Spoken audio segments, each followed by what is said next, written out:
સામાજિક સમરસતાની વાતો કરતી ભારતીય જનતા પાર્ટી લોકસભાની ચૂંટણી ટાણે ગુજરાતની અંદર વિવિધ સમાજોના રોષનો ભોગ બનતી જઈ રહી છે અને વિવિધ સમાજના રોષની જાળમાં ફસાતી જઈ રહી છે.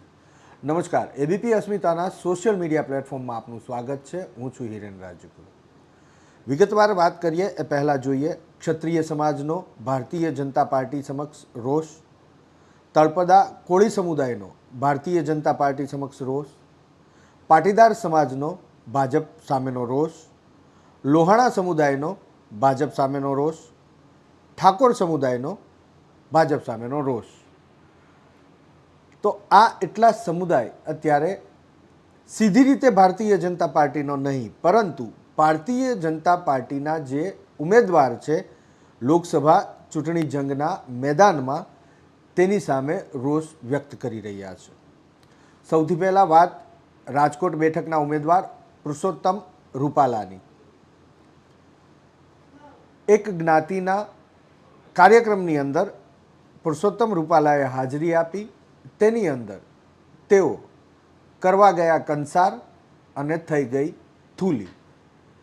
જે જ્ઞાતિના કાર્યક્રમમાં ગયા હતા એ જ્ઞાતિના વખાણ કરવા ગયા, અને સ્વાભાવિક છે વખાણ કરે તેમાં કોઈ પણને વાંધો પણ ના હોય, અને જે તે સમાજે ગુજરાતની અંદર દેશની અંદર જે યોગદાન આપ્યું છે તેની સરાહના પણ થવી જોઈએ અને તેમના વખાણ પણ થવા જોઈએ. પરંતુ પુરુષોત્તમ રૂપાલા ફસાયા ત્યાં કે તે ક્ષત્રિય સમાજને જે મહારાજાઓ હતા તેના ઉપર એક ટિપ્પણી કરી બેસા, અને એનાથી ક્ષત્રિય સમાજની અંદર ભારોભાર રોષ છે.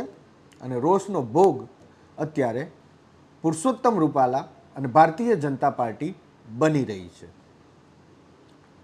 ભારતીય જનતા પાર્ટી સાથે જોડાયેલા ક્ષત્રિય સમાજના વિવિધ આગેવાનોને જવાબદારી સોંપવામાં આવી છે કે કોઈપણ સંજોગોમાં સમાધાન કરાવવામાં આવે ક્ષત્રિય સમાજનું અને પુરુષોત્તમ રૂપાલાનું. જો કે ક્ષત્રિય સમાજ અત્યાર સુધી, જ્યાં સુધી આ વિડીયો બની રહ્યો છે ત્યાં સુધી ટસનો મસ થવા નક્કી નથી, અને એકમાત્ર માગણી છે કે રાજકોટ બેઠક ઉપરથી પુરુષોત્તમ રૂપાલાને ઉમેદવાર તરીકે હટાવી દેવામાં આવે.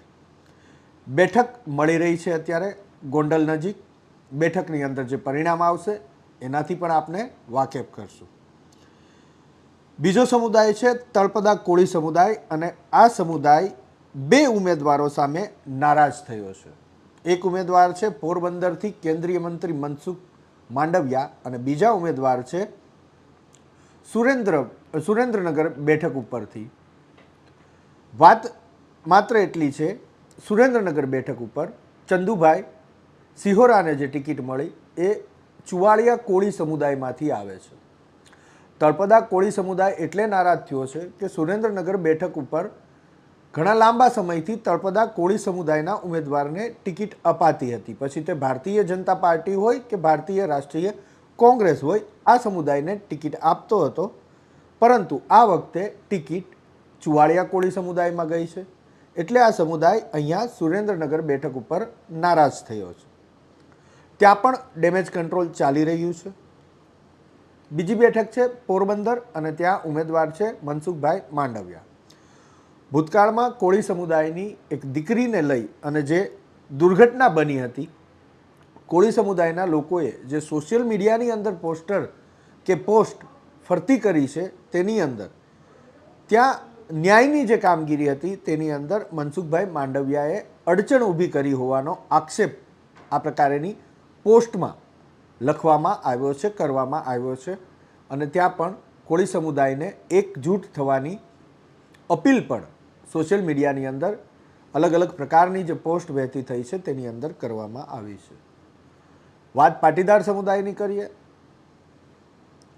પાટણ બેઠક ઉપર કોંગ્રેસના ઉમેદવાર ચંદનજી ઠાકોરના સમર્થનમાં પાટીદાર સમુદાયના 200 જેટલા આગેવાન કાર્યકરો અથવા તો યુવાનોની બેઠક મળી હતી, અને બેઠકની અંદર પાસના કન્વીનરે સતીશ પટેલે માં ઉમા ખોડલના સોગંદ લેવડાવ્યા. સાથે એ વાત પણ મૂકી કે 2015ની અંદર જે અનામત આંદોલન થયું હતું, અને અનામત આંદોલનની અંદર જે પાટીદાર સમુદાયના યુવાનો ઉપર અત્યાચાર થયો હતો એવો શબ્દ ત્યાં વાપરવામાં આવ્યો, દમન થયું હતું તેવો શબ્દ વાપરવામાં આવ્યો અને તેનો બદલો લેવાનો આ સમય આવ્યો છે. જે તે સમયે બદલો નહોતો લઈ શકાયો, પરંતુ આ વખતે ચંદનજી ઠાકોરને જીતાડી અને ત્યાં બદલો લેવાની વાત છે. જો કે એ બેઠક ઉપર ભારતીય જનતા પાર્ટીના ઉમેદવાર પણ ઠાકોર સમુદાયના જ છે, ત્યાં પાટીદાર સમુદાયના ઉમેદવાર નથી.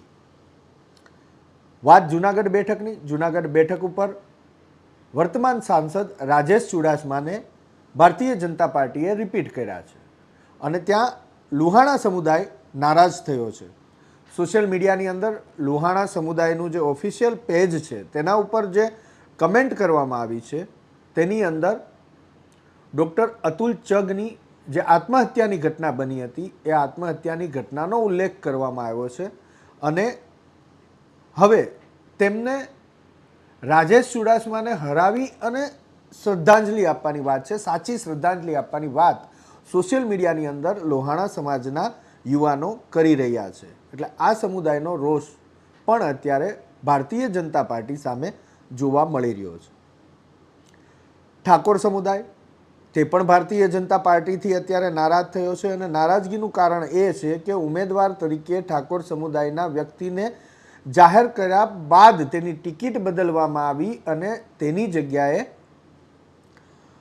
અન્ય મહિલાને ટિકિટ આપવામાં આવી. જો કે જે મહિલાને ટિકિટ આપવામાં આવી છે એ પણ ઠાકોર સમુદાયના જ મહિલા છે. આમ છતાં પણ સાબરકાંઠા બેઠકની અંદર ઠાકોર સમુદાય ભીખાજી ઠાકોરને લઈ અને નારાજ થયો છે કારણ કે એની ટિકિટ કાપવામાં આવી છે. હવે કેટલીક જગ્યાએ જોવા જઈએ તો સીધી રીતે જે સમાજ નારાજ થયો છે એની નારાજગી જોવા મળે કે આ બાબત છે અને તેના કારણે ક્ષત્રિય સમાજ નારાજ થયો છે. પરસોત્તમ રૂપાલાનું નિવેદન અને એના કારણે ક્ષત્રિય સમાજ નારાજ થયો એ સીધી રીતે જોવા મળે છે. સુરેન્દ્રનગર બેઠક ઉપર જે તળપદા કોળી સમુદાયની નારાજગી છે એ સીધી રીતે જોવા નથી મળતી. એટલે તેની રોષ સામે આવ્યો છે પરંતુ એ સીધી રીતે સમજાતો નથી.